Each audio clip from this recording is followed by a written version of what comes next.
Hey everybody, welcome to What the Flick. Gotham, Francis, Bibbs, Alonso. Joining us today, Matt Atchity from RottenTomatoes.com and What the Flick. This is episode 5? Something like that. Spirit of the Goat. Something, Spirit of the Goat. Let's maybe take a look. I am the spirit of the goat. This body may fail, but I will not. Something changed them. I will always come back. I will always come back. Let's catch him quick. What you have is a conspiracy. You do not have a lone killer here. It's so dangerous. I'm afraid we're never going to stop this. Gotham. I kind of dug this episode. This is the best episode so far, I think. Do you disagree? Better than the pilot? Yes. I agree. I think this is the Spirit of the Goat, who I actually thought there was going to be Professor Pig from all the trailers, was a good villain because he's kind of a Batman villain, but he's also it's just only a little bit broad. It's something that cops might actually deal with, right. And as a result, I like this a hell of a lot better than Super Drug Addicts or Balloon Man.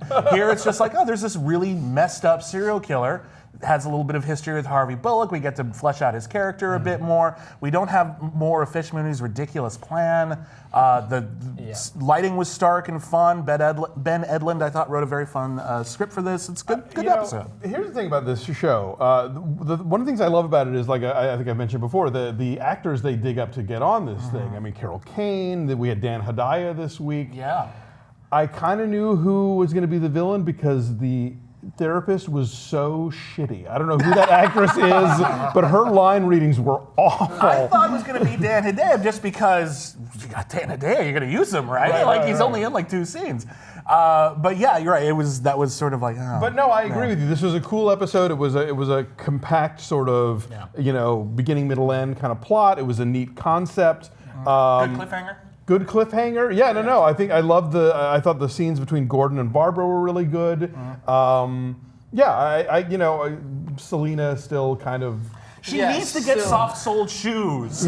You're breaking into houses. Get some sneakers, woman. I keep hearing these clacks every time she walks. I'm like an overzealous Foley artist. But as you said, and what's the point of having Selena in this episode? Like, hey, I'm still here. To remind you she's here. The most frustrating thing about that show is when it starts jamming Batman mythology into it, right? Yeah. You guys have talked about this. It's really irritating because you've got this great show. This one, it's a good crime drama. It's a good story about somebody who thought that they solved a case and it comes back and it's not as simple as a copycat.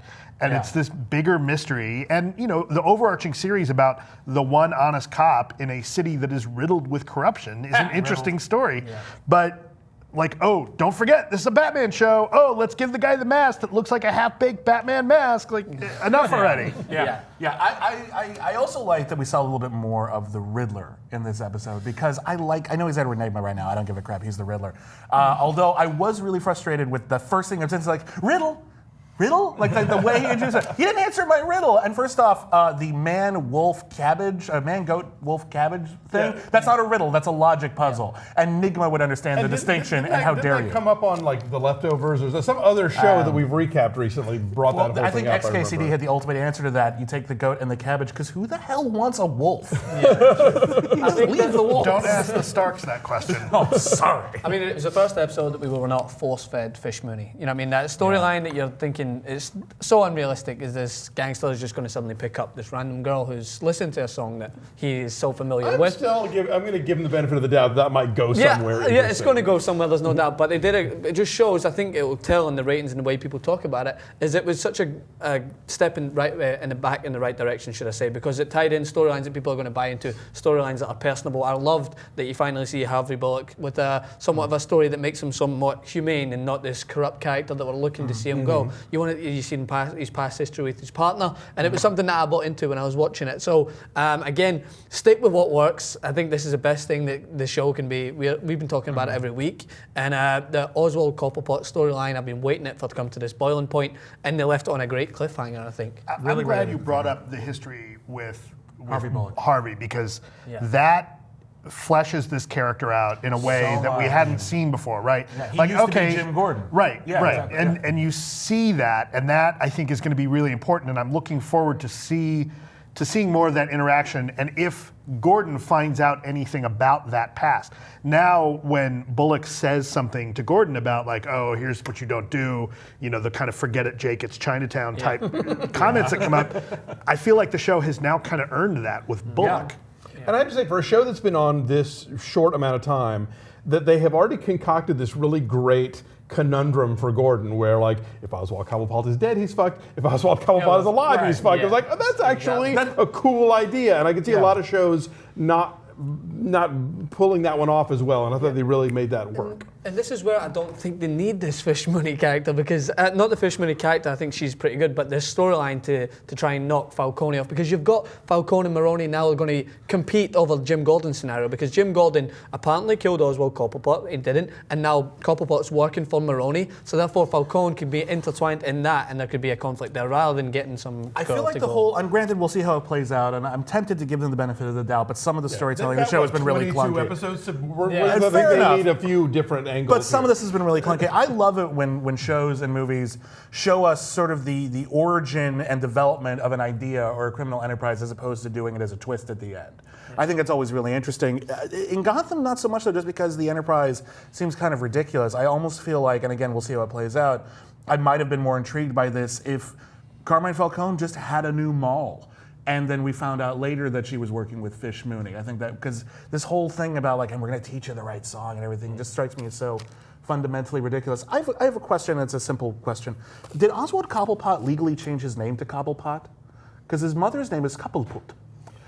But when the cops refer to him in the legal sense, you were under arrest for the murder of Oswald Chesterfield Cobblepot, they call him Cobblepot. Maybe it was changed at Gotham's Ellis Island. I don't know. It's too confusing. The mother goes by the old country ways. That was I don't some know. creepy scenes with Carol Kane. Was anyone Yes. not creeped out? But I Yeah. was like, please don't put your hand in that bathtub. It was so weird. I was like, Keep in mind, got this is tangled in network that- TV. Yes. This is And broadcast they were television. still able to say you got tangled in that hussy's demon purse. Demon purse. That's a great line. Holy crap. Yeah, no, that's a crazy relationship, and Carol Kane is killing it. She's so great. I got to interview her at a festival this year. She's amazing. Yeah, if I think it's on demand. She's in this movie called Clutter, which if you didn't see, she plays a hoarder. But yeah, she's great, and yeah, Dan Hedaya. I hope we haven't seen the last of him. I know we can get the job, but can he do the job? This was a good done-in-one episode that played out well. There weren't a lot of huge logic leaps, although I was a little bit ahead of them in terms of, okay, well, it's a copycat, but they know this thing they couldn't possibly know. Their first, I realize Harvey Bullock isn't the brightest detective, but his first inclination was it must be a ghost. As opposed to maybe there's something we didn't know from before. Dan Hedaya doesn't spring on some huge bit of news. He's like, no, he probably had an accomplice. And they're like, oh, of course. And I'm like, yeah, guys. Let's move ghosts down the list, shall we? That's a good point, because I think that the show has not been clear yet about what type of world it lives in. Like, we've seen the science fiction elements that came into Viper and kind of like the super soldier serum, so to speak. But I know that's the wrong franchise, but we haven't gotten a good sense of like, is there a Superman? Is there magic in this world? In Harvey's defense, that might actually be a legitimate excuse, right? Because we know from the larger DC universe later that will be a legitimate excuse. Is Deadman in this universe? Right? No, exactly. But I think Gotham was trying to keep it very Chris Nolan grounded, but slightly Joel Schumacher designed. I think is what they're going for. And as a result, which is why the Viper thing pissed me off. I was like, it wasn't a terrible episode. I didn't really dig it, but it just struck me as too much too soon. Yeah, it was early to spring that kind of thing. And again, I'll compare it to another show I really, really like a lot. Arrow, which was very grounded. There was just a vigilante with a bow and arrow for a really long time, and only very gradually did they start introducing broader and broader concepts so that it felt natural. Gotham just sprung super soldier serum on us in like episode 3 or 4. I was waiting for them with this combination of this superhero serum and then with this hypnosis. I was just waiting for the Scarecrow to come up at some point in the character, because that's something that would, if you introduced this early, like they did so well in the Batman Begins movies, then people would be kind of like, oh, I wonder what they're going to put a spin on this character, Scarecrow, how they're going to interpret him, because the superhero drug at this point is just something that I thought it was unrealistic. I've never heard of it before, but this was a step back in the right direction, especially with the Harvey Bullock. I think you've got to play on the best character in the show, and I'm still feeling it between him and called. Again, a lot of the great Batman villains are just serial killers in masks with Yes, gimmicks, sure. really, and that you can do cop show with that. And then the other tricky thing is that we're at least 10 years away from Bruce Wayne becoming Batman, so you feel like they don't want to like play their good hands now, you know, like Edward Nigma still has a few years before he goes full Riddler. Although, where the fuck did he get that coffee cup? Coffee cup. You know, but so obviously it's all about like we're getting there, not yet. You know, I want him to end up with Kristen Kringle. I want them to be happy together and is him there never a return to Santa-related villain that I don't know about? I talked What about on is The that? Flash, where every once in a while on The Flash there'll be like a detail that seems really specific, so I look it up and I find out it's not from the comics. I couldn't find anything on Kristen Kringle. She sounds like someone Paul Dini invented. Exactly. Like Jingle Like, Bell. okay, yeah. I know it's not, you know, Harley Quinn. Who the hell is Kristen exactly. Kringle? I think it's just this thing where like in the Batman universe, quirky names are really common. Sure. Because I think otherwise you'd wander around and you just meet someone like Edward Nigma, villain. Like you just know, like that would be, you know, like Robin would be they'd meet some mad scientist or whatever and they don't know he's mad yet. It's like, crazy name. He's got a crazy name. He's gonna turn evil. It's like all the LLs in Superman. you know. Exactly. A lot of alliteration everywhere. All right. So this I think definitely a step up, and we'll see if the trend continues. Join us next time.